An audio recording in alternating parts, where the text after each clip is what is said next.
स्वागत है दोस्तों आपका गुरुजी स्टडी सेंटर में। आज प्रीवियस ईयर के क्वेश्चन पेपर कुछ हैं जो आपके एग्ज़ाम की दृष्टि से बहुत ही महत्वपूर्ण है, तो प्लीज़ इसे देखें और अपनी तैयारी को मजबूत करें। तो दोस्तों बिना देर किए हुए शुरू करते हैं। ये 2021 में आया हुआ सवाल है। सामाजिक राज्य की उत्पत्ति से संबंधित विभिन्न सिद्धांतों से संबंधित ये प्रश्न है दोस्तों, बहुत ही महत्वपूर्ण है और हर परीक्षा में पूछा जाता है। एक बार इसको देखें ज़रूर। तो शुरू करते हैं बिना देर किए हुए। आज का पहला क्वेश्चन है, निम्न में से कौन सा जोड़ा सही नहीं है? यह है राज्य की उत्पत्ति और समर्थक। इसमें कौन सा सही नहीं होगा दोस्तों? इसमें कौन सा सही नहीं होगा? इसमें होगा पितृसत्तात्मक सिद्धांत। ये पितृसत्तात्मक सिद्धांत ये गलत है। अगला है दोस्तों, अगला है दैवीय उत्पत्ति का सिद्धांत। इसमें है राज्य की उत्पत्ति का सबसे प्राचीन सिद्धांत कौन सा है? राज्य की उत्पत्ति का सबसे प्राचीन सिद्धांत कौन सा है दोस्तों? ये है दैवीय उत्पत्ति का सिद्धांत। ये राज्य की उत्पत्ति का सबसे प्राचीन सिद्धांत है। अगला है राज्य की उत्पत्ति के संबंध में मनु ने कौन सा सिद्धांत स्वीकार किया? तो इसमें दोस्तों मनु ने दैवीय उत्पत्ति का सिद्धांत स्वीकार किया था। दैवीय उत्पत्ति का सिद्धांत तो हमारा हो जाएगा ए। अगला है मनु का राज्य की उत्पत्ति का सिद्धांत आधारित है। ये किस पर आधारित है दोस्तों? तो ये है दैवीय उत्पत्ति के सिद्धांत पर आधारित है। ये किस पर आधारित है? तो यह है दैवीय उत्पत्ति के सिद्धांत पर आधारित है दोस्तों, हमारा हो जाएगा बी। अगला है पांचवा, राज्य की उत्पत्ति का दैवीय सिद्धांत किसने प्रतिपादित किया था? राज्य की उत्पत्ति का दैवीय सिद्धांत किसने प्रतिपादित किया था? तो वो है दोस्तों जेम्स प्रथम, सी जेम्स प्रथम। अगला है राज्य पृथ्वी पर ईश्वर की अवतरण है। यह कथन किसका है? राज्य पृथ्वी पर ईश्वर का अवतरण है दोस्तों, ईश्वर का अवतरण। यह कथन किसका है? तो यह है दोस्तों हीगल का। ये हीगल का कथन है। अगला है राज्य पृथ्वी पर ईश्वर का पदाक्षेप है। ये भी हीगल का ही कथन है। ये भी हीगल का ही कथन है दोस्तों। ये परीक्षा में पूछा गया सवाल है। ये पीजीटी 2004 में पूछा गया था। आगे है किसने कहा राज्य पृथ्वी पर ईश्वर की गति है? राज्य पृथ्वी पर ईश्वर की गति है। ये भी हेगल का ही कथन है। अगला है राज्य की उत्पत्ति का दैवीय सिद्धांत। राज्य की उत्पत्ति का दैवीय सिद्धांत नहीं मानता है कि राजा लोग पृथ्वी पर जीवित प्रतिमाएं हैं। राजा ईश्वर का प्रतिनिधि होने के नाते उसी के प्रति उत्तरदायी है। राज्य सरकार और वास्तव में सभी संस्थाएं मानवीय चेतना का परिणाम है और वे ऐसी कृतियां हैं जो मानव के नैतिक उद्देश्यों को समझने के फलस्वरूप उत्पन्न हुई है। राजा के प्रति विद्रोह की भावना ही ईश्वर के प्रति विद्रोह है और जो ऐसा करेगा उसे मृत्युदंड मिलेगा। तो इसमें राज्य की उत्पत्ति का दैवीय सिद्धांत क्या नहीं मानता है दोस्तों? इसमें हमारा कौन सा हो जाएगा? हमारा हो जाएगा सी। राज्य सरकार और वास्तव में सभी संस्थाएं मानवीय चेतना का परिणाम है और वे ऐसी कृतियां हैं जो मानव के नैतिक उद्देश्यों को समझने के फलस्वरूप उत्पन्न हुई है। ये दैवीय उत्पत्ति का सिद्धांत नहीं मानता है। अगला है 10वां, राज्य की उत्पत्ति का दैवीय सिद्धांत धर्म को राजनीति से मिलाता है, धर्म को राजनीति से अलग करता है, सामंती शासक की सर्वोच्चता में विश्वास करता है, लोकप्रिय संप्रभुता में विश्वास करता है। तो इसमें हमारा कौन सा हो जाएगा? हमारा हो जाएगा ए। हमारा हो जाएगा ए। आगे चलते हैं। 11वां है दोस्तों शक्ति का सिद्धांत। इसमें है शक्ति अभिजन का सिद्धांत किसने दिया? शक्ति अभिजन का सिद्धांत किसने दिया? तो ये है दोस्तों 11 का हमारा हो जाएगा बी, सी राइट मिल्स। सी राइट मिल्स ने शक्ति का सिद्धांत दिया था। अगला है निम्नलिखित में से कौन सा मिलान गलत किया गया है? इसमें कौन सा हो जाएगा? राज्य की बहुलवादी धारणा, मैक्यावर और लास्की। राज्य की शक्ति धारणा मैकियावेली, अराजकतावादी मार्क्स और बेंथम, सर्वसत्तावादी हेगल, बेरीहार्डी। इसमें कौन सा मिलान गलत है दोस्तों? हमारा कौन सा आंसर सही हो जाएगा? हमारा हो जाएगा सी, अराजकतावादी मार्क्स और बेंथम। अराजकतावादी मार्क्स और बेंथम। अगला है कैटलिन के अनुसार राजनीति विज्ञान का विषय क्षेत्र क्या है?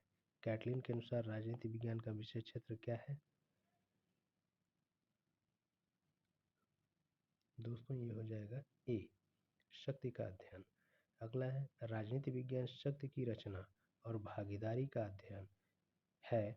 यह परिभाषा किसने दी है? ये दोस्तों पीजीटी 2009 और 4 दोनों में पूछा गया है दोस्तों। ये पूछा हुआ सवाल है और आप लोग इसको देखिए, ये बहुत ही महत्वपूर्ण सवाल है दोस्तों। इसमें हमारा कौन सा हो जाएगा? हमारा हो जाएगा बी, लास्वेल व कापलान।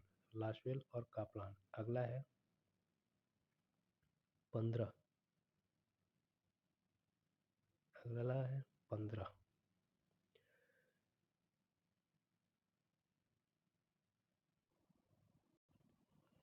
निम्नलिखित में से किसने इस विचार का समर्थन किया कि राजनीतिक शक्ति की अवधारणा राजनीति के अध्ययन की आधारभूत अवधारणा है? ये कौन सा सही हो जाएगा इसमें? इसमें हो जाएगा हमारा एलन बॉल।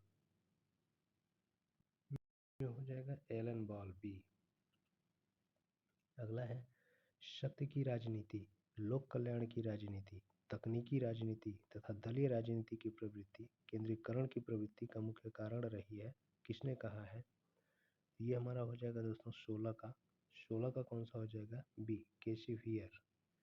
केसी वियर शक्ति की राजनीति, लोक कल्याण की राजनीति, तकनीकी राजनीति तथा दलीय राजनीति की प्रवृत्ति केंद्रीयकरण की प्रवृत्ति का मुख्य कारण रही है।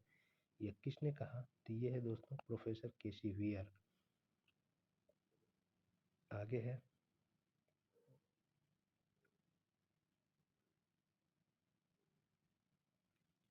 शक्ति विनिश्चयों के निर्माण में सहभागिता है। शक्ति की परिभाषा किसकी है? ये दोस्तों है लास्वेल की। लास्वेल की। अगला है शक्ति नहीं बल्कि सदिच्छा राज्य का आधार है। शक्ति नहीं बल्कि सदिच्छा राज्य का आधार है। यह वाक्य किस विचार का प्रतिनिधित्व करता है? तो यह है दोस्तों 18 का ए, आदर्शवादी विचार का प्रतिनिधित्व करता है। और ये कथन पूछेगा दोस्तों, ये कथन किसका है? ये कथन है दोस्तों ग्रीन का। अगला है शक्ति की अवधारणा सर्वप्रथम किसने दी? शक्ति की अवधारणा सर्वप्रथम किसने दी? तो ये है दोस्तों 19 का ए, मैकियावेली ने शक्ति की अवधारणा सबसे पहले दी और इसने राज्य शब्द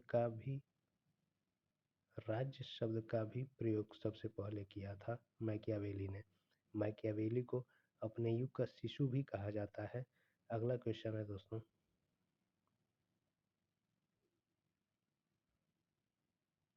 अगला क्वेश्चन है संकल्प न कि शक्ति राज्य का आधार है, किसने कहा? ये कहा दोस्तों ग्रीन ने। ग्रीन ने कहा। 20 का कौन सा हो जाएगा? बी, यह सत्य है कि जहाँ अभिभूत करने वाली शक्ति नहीं होती वहाँ राज्य नहीं होता, परंतु शक्ति के क्रियान्वयन से ही राज्य का निर्माण नहीं होता, अन्यथा दस्युपोत और विद्रोहकारी सेना भी राज्य बन जाएगी। यह किसका कथन है? ये कथन किसका है दोस्तों? यह है रॉबर्ट मैकाइवर का। यह है रॉबर्ट मैकाइवर का। रॉबर्ट मैकाइवर ने कहा कि केवल शक्ति से ही राज्य नहीं होता, नहीं तो डाकुओं का गिरोह भी एक राज्य बन जाएगा। ये कथन मैकाइवर का है। आगे चलते हैं दोस्तों। ये आगे सामाजिक समझौता से संबंधित कुछ प्रश्न है दोस्तों, इसको देख लीजिए। ये है राज्य की उत्पत्ति के संबंध में कौन सा सिद्धांत धारणा से शुरू होता है कि राज्य की उत्पत्ति से पहले मनुष्य प्राकृतिक अवस्था में रहते थे? तो इसमें कौन सा सही हो जाएगा दोस्तों? 22 में हो जाएगा दोस्तों डी, सामाजिक अनुबंध। अगला है, अगले क्वेश्चन की तरफ बढ़ते हैं। अगला है दोस्तों सामाजिक समझौता सिद्धांत में प्राकृतिक अवस्था का आशय है। सामाजिक समझौता सिद्धांत में प्राकृतिक अवस्था का आशय क्या है दोस्तों? इसमें है दोस्तों बी, राज्य के निर्माण के पूर्व की अवस्थाएं। अगला है फटाफट देखते हैं दोस्तों, क्वेश्चन ज़्यादा है। शक्ति का स्थानांतरण हो सकता है, न कि इच्छा का, जो कि संप्रभु होती है, किसने कहा? ये दोस्तों 24 का सी, रूसो। रूसो ने कहा कि शक्ति का स्थानांतरण हो सकता है, न कि इच्छा का स्थानांतरण होता है। अगला है, निम्नलिखित में से कौन सा मिलान सही नहीं है?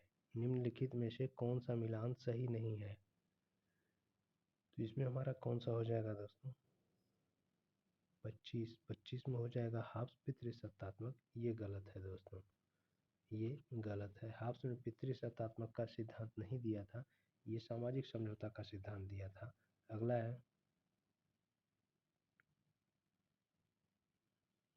26। निम्नलिखित में से राज्य की उत्पत्ति के संबंध में कौन सा सिद्धांत 17वीं तथा 18वीं शताब्दी में सर्वाधिक लोकप्रिय था? तो इसमें है दोस्तों, इसमें कौन सा हो जाएगा? सामाजिक समझौता सिद्धांत, सी, 26 का सी। अगला है, राज्य की उत्पत्ति के राज्य की उत्पत्ति के सामाजिक अनुबंध सिद्धांत से नहीं जुड़ा है। इसमें सामाजिक अनुबंध सिद्धांत से कौन नहीं जुड़ा है दोस्तों? इसमें जे.एस. मिल नहीं जुड़ा है। हाब्स, लॉक और रूसो, ये तीनों सामाजिक समझौता सिद्धांत से जुड़े हुए हैं। अगला है दोस्तों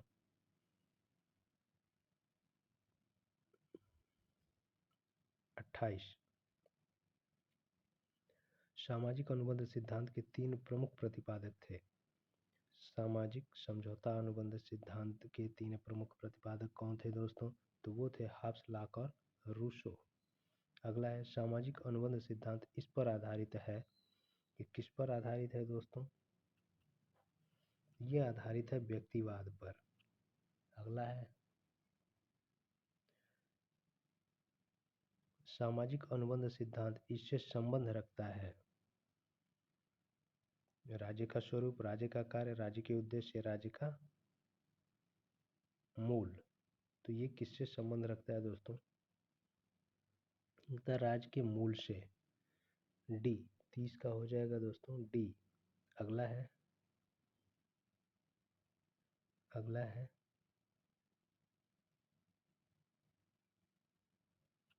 सामाजिक समझौता सिद्धांत के अनुसार राज्य एक नैतिक संस्था है, राज्य एक मानवीकृत संस्था है, राज्य प्राकृतिक एवं आवश्यक है, राज्य की प्रकृति स्वावयवी है। 31 का कौन सा हो जाएगा दोस्तों? राज्य एक मानवकृत संस्था है। अगला है, किसने सामाजिक समझौता सिद्धांत की घटिया इतिहास, घटिया दर्शन तथा घटिया विधि के रूप में आलोचना की? तो ये कौन सा हो जाएगा दोस्तों? ये हो जाएगा सर हेनरी मैन ने, सर हेनरी मैन। अगला है, अगला है 33। प्राकृतिक अधिकारों का सिद्धांत आवश्यक भाग है। ये किसका भाग है दोस्तों? तो ये है सामाजिक समझौता सिद्धांत का भाग है। सामाजिक समझौता सिद्धांत का भाग है। अगला है, सुमेलित कीजिए, सुमेलित कीजिए सूची फर्स्ट और सूची सेकंड। तो इसमें हब्स किससे संबंधित है दोस्तों? हब्स लेवियाथन से संबंधित है। हब्स लेवियाथन से संबंधित है। रॉबर्ट फिल्मर पितृसत्तात्मक सिद्धांत से संबंधित है। रूसो, रूसो किससे संबंधित है दोस्तों? तो रूसो ईमाइल से संबंधित है। और जानलाक किससे संबंधित है दोस्तों? तो सिविल सरकार पर ट्रीटीज। अगला है, तो इसमें हमारा कौन सा विकल्प सही हो जाएगा? ए का 2, ए सही हो जाएगा दोस्तों। ए का 2 पहले में ही मिल गया। आगे दोस्तों, आगे बढ़ते हैं 35। निम्न में से किस विचारक ने सामाजिक समझौते के सिद्धांत की आलोचना नहीं की है? तो इसमें सामाजिक समझौते सिद्धांत की आलोचना किसने नहीं की है? तो वो राइट ने नहीं की है। बाकी कार्ल मार्क्स ने भी की है, वाहन ने भी की है और ग्रीन ने भी की है। तो ये था दोस्तों 1 करोड़ का सवाल। आगे बढ़ते हैं दोस्तों, आगे बढ़ते हैं। फिर 1 करोड़ का सवाल है दोस्तों, निम्नलिखित राजनीतिक दार्शनिकों के सही ऐतिहासिक क्रम को पहचानिए। इसमें कौन सा सही हो जाएगा दोस्तों? तो ये हो जाएगा हमारा डी, हाब्स, लॉक, मॉन्टेस्क्यू एवं रूसो। आगे है सामाजिक समझौता सिद्धांत, बहुत ही महत्वपूर्ण सवाल है दोस्तों। सामाजिक समझौता का सिद्धांत मुख्य रूप से यह कार्य करने का प्रयत्न करता है इसमें कौन सा सही हो जाएगा? ये हो जाएगा बी, राजनीतिक बाध्यता के आधार की व्याख्या करना। अगला है 38। 38 इन निम्न सिद्धांतों में किसके अनुसार राज्य की स्थापना जनता की इच्छा से हुई है? जनता की इच्छा से हुई है, सामाजिक समझौता सिद्धांत। आगे है, सुमेलित कीजिए सूची फर्स्ट और सूची सेकंड को। तलवार के बिना प्रोसंविदा मात्र शब्द है। तलवार के बिना प्रोसंविदा मात्र शब्द है, ये किसने कहा है दोस्तों?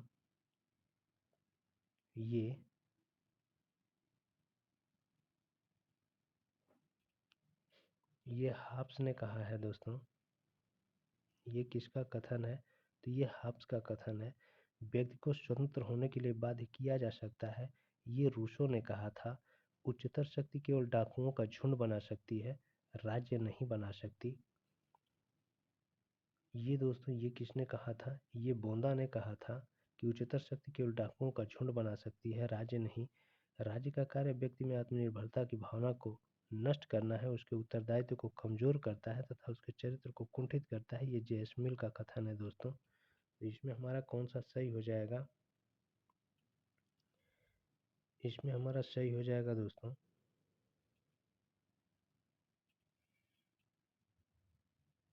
39 का हो जाएगा दोस्तों ए। 39 का हो जाएगा ए। आगे है,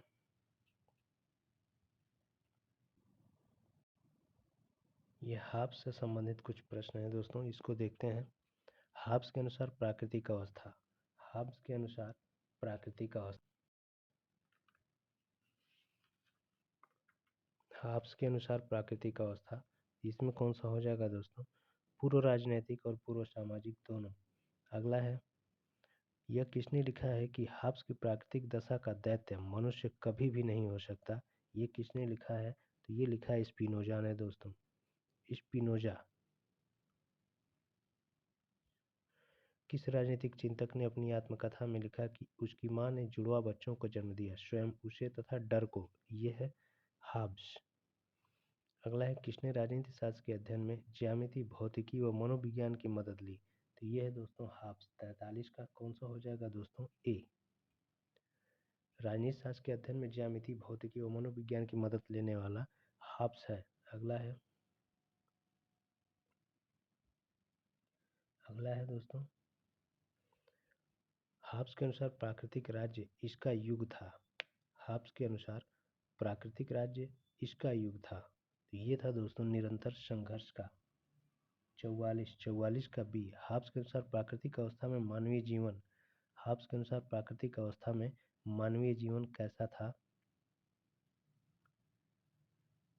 इसमें हो जाएगा दोस्तों 45 में ए, एकाकी, निर्धन, निंदनीय, अल्पकालिक था। अगला है दोस्तों,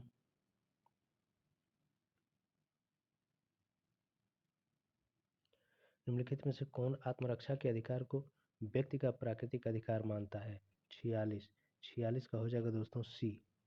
अगला है, हाब्स के सामाजिक समझौते में लोगों ने लेवियाथन को केवल विद्रोह का अधिकार सौंपा, केवल धार्मिक अधिकार सौंपा, लगभग सभी अधिकार सौंप दिए, केवल राजनीतिक अधिकार सौंपा।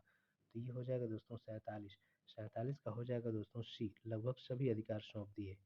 अगला है 48, सामाजिक समझौते के सिद्धांत के साथ संप्रभु राज्य की अवधारणा को किसने संयुक्त किया? यह है दोस्तों 48 का है दोस्तों बी। अगला है, किसने कहा कि प्राकृतिक अवस्था में युद्ध था और हर व्यक्ति का सब लोगों के विरुद्ध युद्ध था? तो ये था दोस्तों हाब्स। अगला है,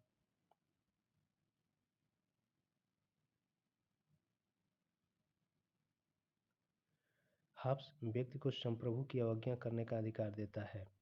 कब अवज्ञा करने का अधिकार देता है दोस्तों? तो वो देता है आत्मरक्षा के लिए। आत्मरक्षा के लिए संप्रभु की अवज्ञा का अधिकार देता है। अगला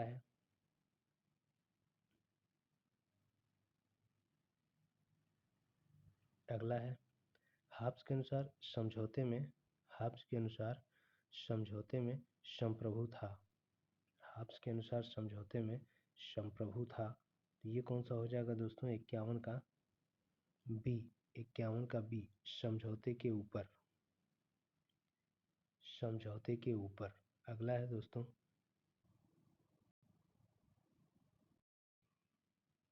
निम्नलिखित में से किस राजनीतिक चिंतक ने कहा कि तलवार के बिना संविधान केवल शब्द हैं और उनमें वह शक्ति नहीं होती कि वे मनुष्यों को सुरक्षित रख सकें। यह है दोस्तों 52 का हो जाएगा बी हाब्स।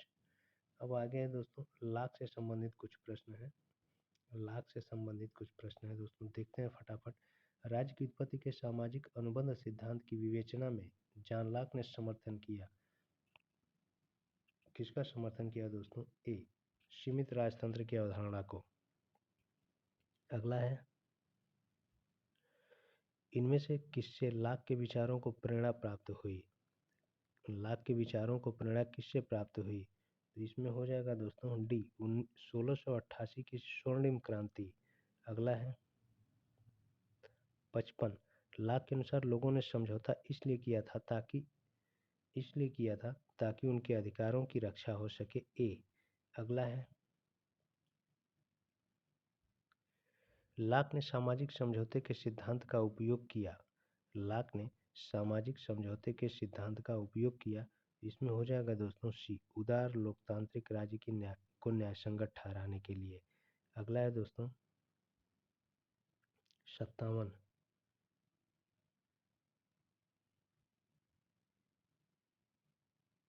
57 है दोस्तों, निम्नलिखित में से कौन सा लाक के सामाजिक समझौता सिद्धांत के अनुसार एक प्राकृतिक अधिकार नहीं है?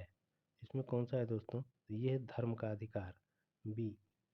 अगला है, लाक के अनुसार प्राकृतिक अवस्था में मनुष्यों को प्राप्त था केवल क्या प्राप्त था दोस्तों?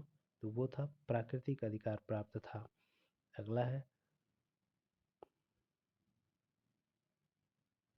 प्राकृतिक अवस्था शांति सद्भावना पारस्परिक सहयोग तथा सुरक्षा की अवस्था थी। यह कथन किसका है? तो यह है दोस्तों लाक का, 59 का सी लाक। अगला है, निम्न में से कौन सामाजिक समझौता के सिद्धांत से संबद्ध है? तो इसमें है दोस्तों लाक। अगला है 61, 61 में कौन सा हो जाएगा दोस्तों? जॉन लॉक और रूसो के सामाजिक संविदा सिद्धांत के संबंध में क्या सही है? इसमें हो जाएगा दोस्तों 61 में डी उपर्युक्त सभी सही है। लॉक का समझौता पूर्णतः स्वतंत्र होता है जबकि रूसो का संविदा आबद्ध होता है। ये दोस्तों आप लोग विकल्प पढ़ लीजिएगा पॉज कर करके। आगे है, आगे बढ़ते हैं। ये दोस्तों रूसो से कुछ प्रश्न हैं, इसको भी देख लेते हैं फटाफट। रूसो के लिए किसे सामान्य इच्छा की अभिव्यक्ति के रूप में माना जाता है? इसमें हो जाएगा दोस्तों 62, 62 का हो जाएगा डी कानून। अगला है 63, 63 में क्या है? निम्नलिखित में से कौन से रूसो के जनरल विल की विशेषताएं थी? इसमें कौन सा हो जाएगा दोस्तों? 63 में हो जाएगा हमारा सी, 63 में सी 1 2 3। अगला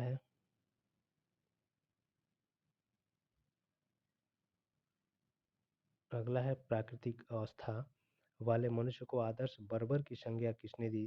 तो ये रूसो हो जाएगा दोस्तों सी। फिर आगे है दोस्तों 65,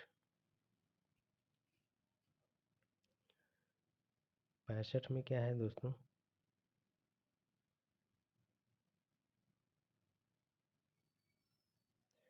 निम्नलिखित में से किस विचारक के अनुसार प्राकृतिक अवस्था में मनुष्य बुद्धि या तर्क वितर्क के बजाय भावनाओं से संचालित था? ये हो जाएगा दोस्तों 65 का ए रूसो।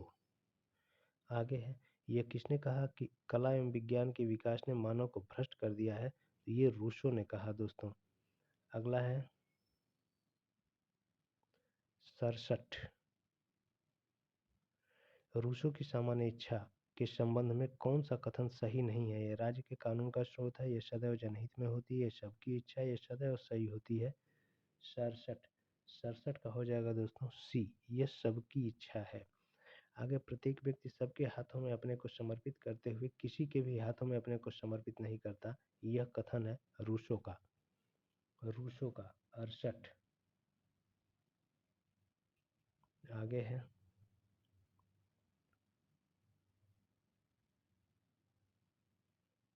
69, रूसो इस देश का रहने वाला था। रूसो इस देश का रहने वाला था। इसमें कौन सा हो जाएगा दोस्तों? फ्रांस। रूसो कहाँ का रहने वाला था? तो वह फ्रांस का रहने वाला था। आगे, मनुष्य स्वतंत्र रूप से जन्म लेता है किंतु पग पग पर जंजीरों में जकड़ा हुआ है।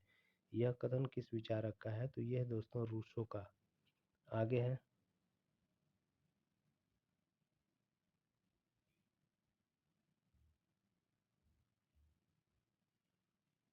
मनुष्य स्वतंत्र पैदा होता है किंतु वह सर्वत्र जंजीरों में बंधा हुआ है। इस वाक्य से रूसो का आशय है कि, इससे क्या मतलब है दोस्तों रूसो का?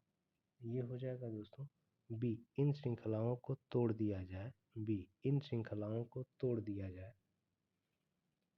71। आगे बढ़ते हैं दोस्तों। 72, रूसो की सामान्य इच्छा का मतलब यह है कि, इसमें कौन सा सही हो जाएगा? तो इसमें हो जाएगा दोस्तों सी, उत्कृष्ट सार्वभौमिक इच्छा किसी एक व्यक्ति की भी हो सकती है जिसका उद्देश्य समुदाय का सामान्य हित हो।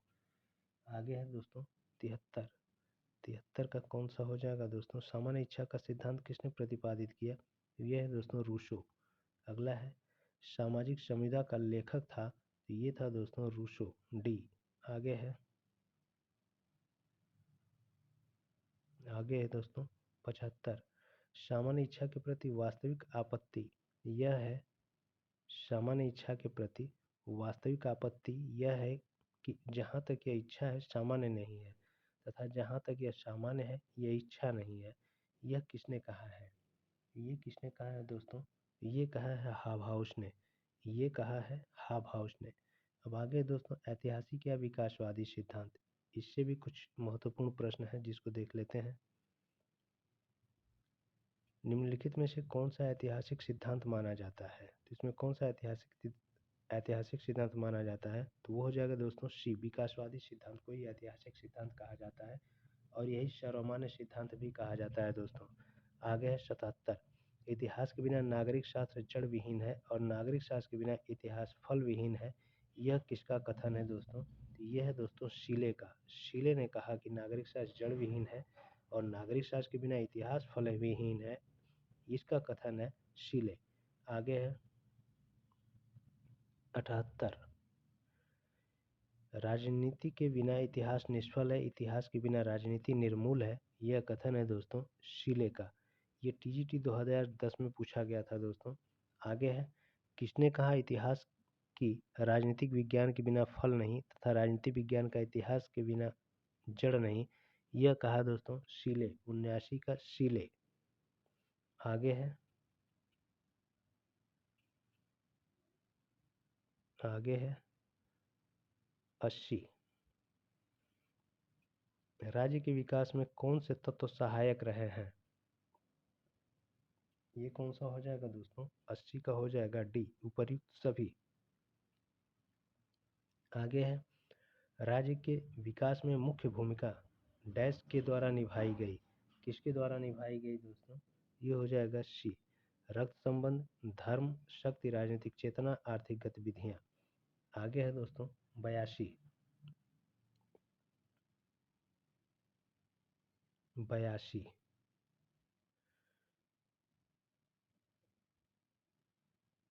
निम्न में से किसमें राज्य की उत्पत्ति के ऐतिहासिक सिद्धांत के तत्व पाए जाते हैं? इसमें किसमें ऐतिहासिक सिद्धांत के तत्व पाए जाते हैं दोस्तों? 82 का हो जाएगा ए, रक्त संबंध, धर्म, युद्ध, राजनीतिक चेतना। आगे है दोस्तों 83, राज्य की उत्पत्ति के किस सिद्धांत राज्य को एक क्रमिक विकास का परिणाम माना? क्रमिक विकास का परिणाम ऐतिहासिक अथवा विकासवादी सिद्धांत है दोस्तों। आगे है 84, विकासवादी सिद्धांत की मान्यता है कि, विकासवादी सिद्धांत की मान्यता है कि राज्य विकास की मंद प्रक्रिया का परिणाम है। आगे है, राज्य की उत्पत्ति के संबंध में कौन सा सिद्धांत सर्वमान्य है? इसमें कौन सा सिद्धांत सबसे मान्य है दोस्तों? तो यह है विकासवादी सिद्धांत। आगे है, राज्य की उत्पत्ति का सबसे सही सिद्धांत है राज्य की उत्पत्ति का सबसे सही सिद्धांत है दोस्तों, वो है विकासवादी सिद्धांत। आधुनिक राज्य के विकास के लिए कौन सा तत्व उत्तरदायी है? कौन सा तत्व उत्तरदायी है दोस्तों? यह है राष्ट्रीय चेतना का विकास, सी 87 का सी। आगे है 88। राज्य की उत्पत्ति का कौन सा सिद्धांत काल्पनिक नहीं है? यह है दोस्तों ऐतिहासिक सिद्धांत। बाकी सभी सिद्धांत केवल कल्पना करते हैं कि ऐसा होना चाहिए, ऐसा हुआ था, ऐसा होगा।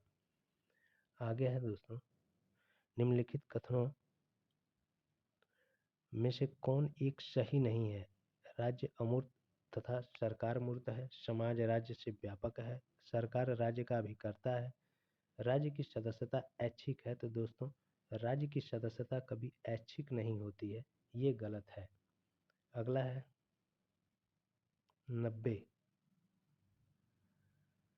आधुनिक राजनीतिक सिद्धांत के प्रमुख समर्थक हैं। इसमें कौन सा हो जाएगा? इसमें हो जाएगा सभी। आधुनिक राजनीतिक सिद्धांत के प्रमुख समर्थक Charles Merriam, David Easton, Harold Lasswell सभी हैं। राजनीतिक चेतना राज्य की उत्पत्ति के सिद्धांत का एक कारक है। यह किस सिद्धांत से संबंधित है? यह है दोस्तों 91 का डी। 91 का डी। आगे है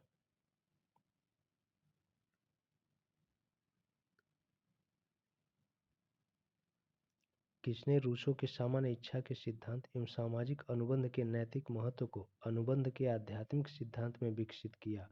इसमें कौन सा हो जाएगा? ये हो जाएगा कांट। आगे राज्य की उत्पत्ति के संबंध में ऐतिहासिक सिद्धांत प्रतिपादित किया गया था।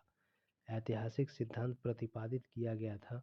इसमें कौन सा हो जाएगा दोस्तों? ये हो जाएगा हेनरी मैन के द्वारा। आगे है 94। राज्य न ही ईश्वर की रचना है, न श्रेष्ठ शारीरिक बल की, न प्रस्तावों एवं सम्मेलनों की कृति है, न ही परिवार का मात्र विकास है। यह कथन किसका है? यह है दोस्तों 94 का बी, गार्नर। ये गार्नर का कथन है। अगला है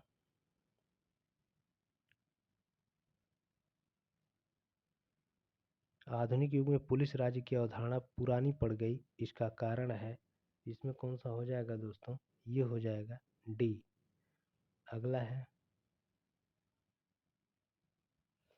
वर्तमान समय में राज्य की उत्पत्ति का कौन सा सिद्धांत अधिक मान्य है? इसमें कौन सा हो जाएगा दोस्तों? इसमें कौन सा हो जाएगा? 96। 96 का हो जाएगा दोस्तों ए, ऐतिहासिक सिद्धांत सबसे अधिक मान्य है। आगे है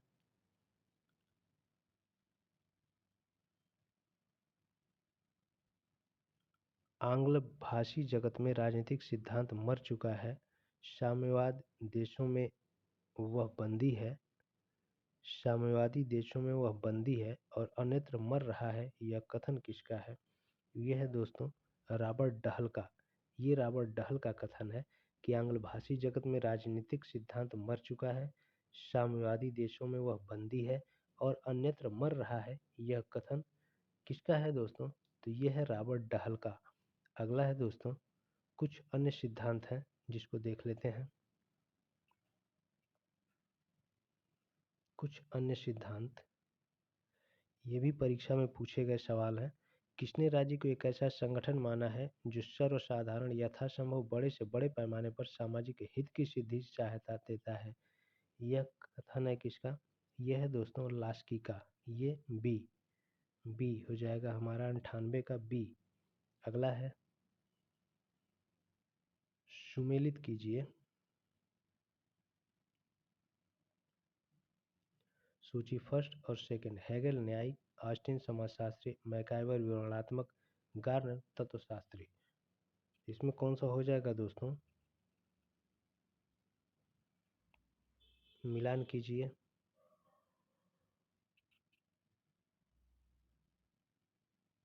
ये हो जाएगा दोस्तों हेगल। हेगल का हो जाएगा तत्वशास्त्री। फिर हो जाएगा ऑस्टिन। ऑस्टिन का हो जाएगा न्यायिक। फिर है मैकाइवर। मैकाइवर का हो जाएगा समाजशास्त्री। गार्नर, गार्नर का हो जाएगा दोस्तों विवरणात्मक। इसमें हमारा कौन सा सही हो जाएगा? तो हमारा सही हो जाएगा बी, बी हमारा सही हो जाएगा।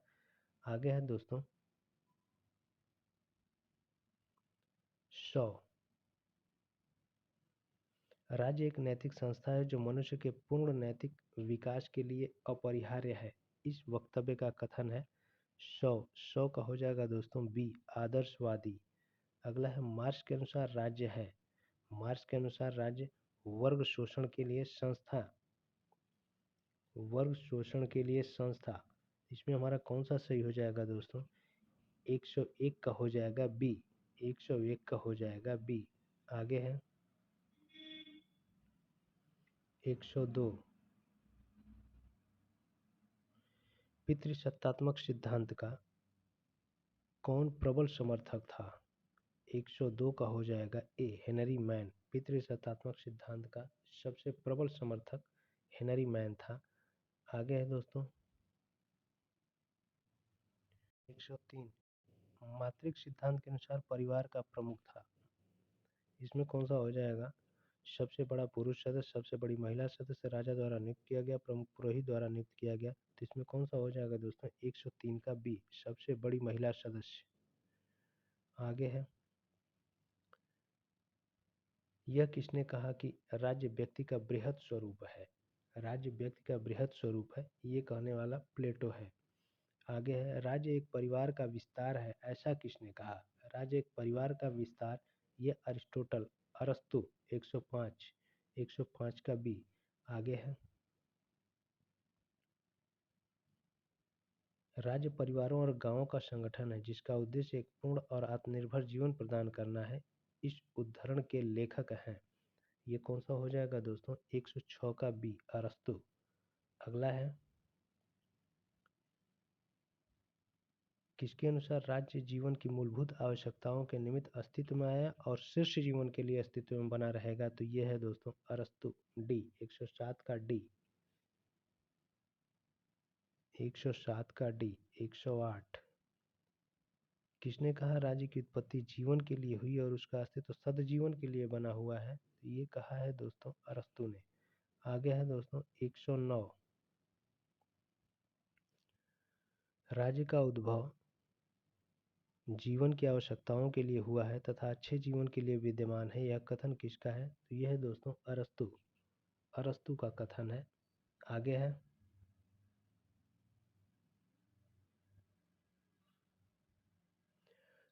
अरिस्टोटल के अनुसार राज्य एक ईश्वरीय संस्था है, राज्य एक कृत्रिम सृष्टि है, राज्य बल की सृष्टि है, राज्य एक स्वाभाविक संस्था है। तो इसमें कौन सा हो जाएगा दोस्तों? डी राज्य एक स्वाभाविक संस्था है।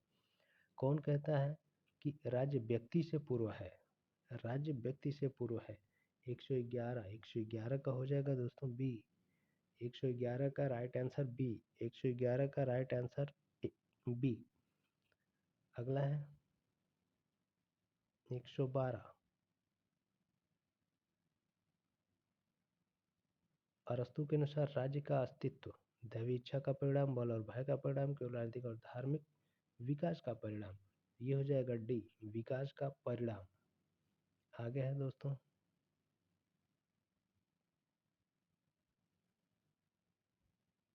113। निम्नलिखित में से कौन सा राज्य की उत्पत्ति की सही व्याख्या करता है? यह है दोस्तों विकासवादी सिद्धांत। आगे है यह किसने कहा कि आधुनिक राज्य का मुख्य पक्ष उसकी भूमि, शारीरिक हिंसा का साधनों पर एकाधिकार तथा उसकी वैधानिकता? यह किसने कहा? तो ये बी हो जाएगा दोस्तों वेबर, 114 का वेबर। आगे है 115। 115 राज्य सरकार के संसाधनों से संगठित एक व्यक्ति है जो कानून का निर्माण एवं क्रियान्वयन करता है। यह किसके द्वारा कहा गया है दोस्तों? तो ये हो जाएगा दोस्तों डायसी, ये डायसी के द्वारा कहा गया है। अगला है 116। निम्नलिखित में से किसने राज्य के जीवधारी सिद्धांत का प्रतिपादन किया? तो ये हो जाएगा दोस्तों हर्बर्ट स्पेंसर। आगे है नागरिक शास्त्र के शिक्षण का प्रमुख लक्ष्य अच्छे नागरिक तथा उच्च श्रेणी का नागरिक चरित्र उत्पन्न करना है। यह किसने कहा है? तो ये कहा है दोस्तों विनिंग एंड मीनिंग ने। अगला है 118, निम्न वक्तव्यों में से कौन सा वक्तव्य राज्य की उत्पत्ति के विषय में मार्क्सवादी सिद्धांत को स्पष्ट करता है? तो इसमें कौन सा हो जाएगा दोस्तों? राज्य की उत्पत्ति उत्पादन के शोषण परक संबंधों के रक्षार्थ हुई। सी। अगला है कथन को मिलान करना है। इसमें मैं राज्य हूँ लुई 14वां हो जाएगा दोस्तों। मैं राज्य हूँ लुई 14वां राज्य व्यक्ति से पहले है। रूसो राज्य पृथ्वी पर ईश्वर का अवतरण है। हेगल राज्य व्यक्ति का बृहद रूप है। प्लेटो। दोस्तों इन दोनों सवाल में इस दोनों में बड़ा कन्फ्यूजन रहता है दोस्तों, बड़ा कन्फ्यूजन रहता है कि किसका स्टेटमेंट है। तो इसको आप लोग ध्यान से इसको देख लीजिए और समझ लीजिए कि राज्य व्यक्ति से पहले है। जो राज्य को व्यक्ति से पहले बताए तो अरस्तु, और जो व्यक्ति का बड़ा रूप बताए तो वो प्लेटो। इसलिए इसको थोड़ा देख लीजिएगा, ये बहुत ही कन्फ्यूजन पैदा करता है। और इसमें हमारा आंसर कौन सा सही हो जाएगा दोस्तों? ये हो जाएगा हमारा ए। दोस्तों बस आज यही तक, फिर कल मिलते हैं अगली वीडियो के साथ। आप वीडियो पर आपको जुड़ने के लिए बहुत बहुत धन्यवाद। आप चैनल को सब्सक्राइब कर दीजिए जिससे कि जो भी वीडियो हो वो सबसे पहले आपको मिले। और आप चैनल को अपने दोस्तों के पास शेयर भी कर दीजिए जिससे उनको भी इसका लाभ मिल सके। और इस वीडियो के डिस्क्रिप्शन बॉक्स में टेलीग्राम चैनल का लिंक है, आप हमारे टेलीग्राम चैनल से भी जुड़ जाइए। वहाँ समय समय पर टेस्ट कराया जाता है, आप उस टेस्ट में भाग लीजिए और अपनी तैयारी को परखिए, देखिए आप कहाँ तक तैयार हैं, कितनी तैयारी है आपकी, कितना आप तैयार हैं, और आप उस टेस्ट से लाभ लीजिए। थैंक यू दोस्तों, फिर मिलते हैं कल। नमस्कार।